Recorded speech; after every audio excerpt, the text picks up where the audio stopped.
Hello and welcome to the Snippets of Leadership podcast. Go back a few years with me. Think about when you had just started working. You were a junior in a team just entering the world of work. It happened to me, it happened to you, it happened to anyone. There is a point in your career where you just get started and you're not really sure what you're doing.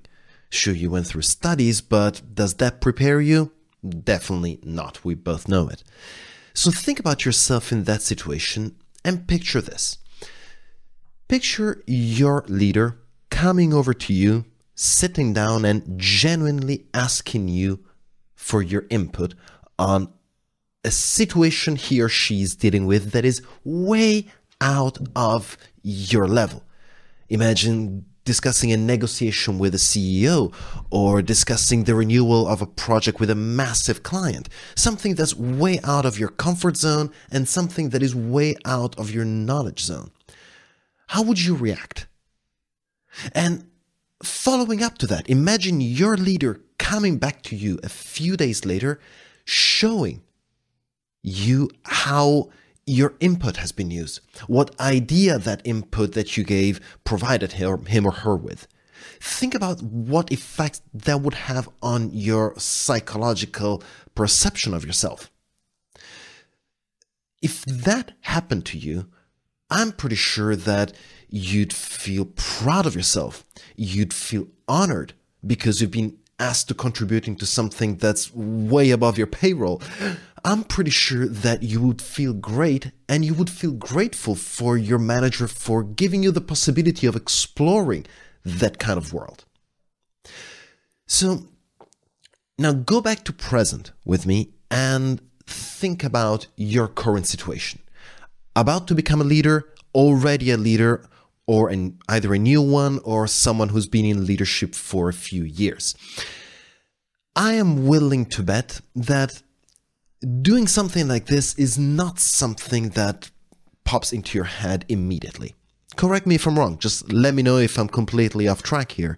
But the more I go on in this work, the more I see that there is this aura of necessary respectability that leaders feel they need to show. And this means that you want to be perceived as a leader, as someone who knows everything that he or she is doing, that is pretty much perfect in any choice and any strategy that is chosen. But think about how different that approach is to the imaginary situation we just built up. If you let down this kind of barrier and take a different approach, show your imperfection to your team members, ask them for input, genuinely consider it, and whether you end up using it or not, you have got some extra ideas from a completely different perspective that maybe you would not have considered. And B, most importantly, you have just given a boost to the rapport you have with each one of your team members. So which one is best?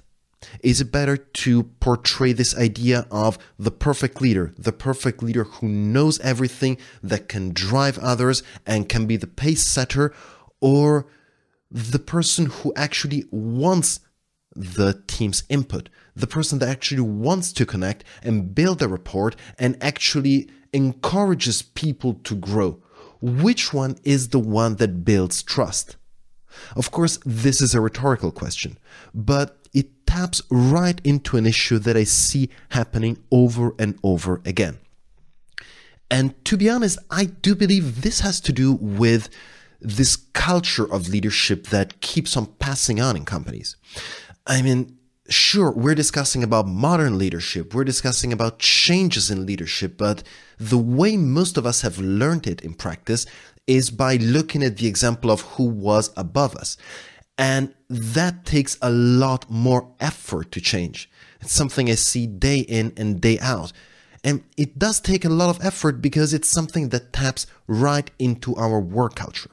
So somehow we need to get started. And I think a great way to get started with this is exactly what I've been talking about right now. It's dropping down this kind of barrier you have and asking for input.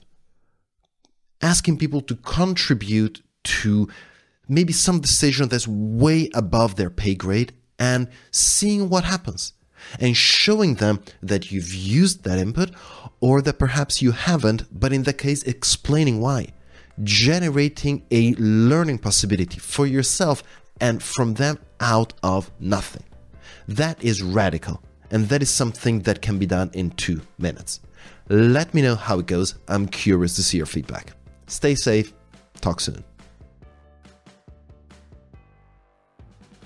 Thank you for listening. My name is Edoardo Binda from EBZ Coaching. I'm a leadership and communication trainer and consultant. And if you have any questions about what you've heard in this episode, please reach out to me via LinkedIn, Facebook, or my website. I'll be answering the most interesting questions on the show. And if you know someone that will benefit from this type of content, please make sure you recommend this podcast to them. Thank you, and see you next time.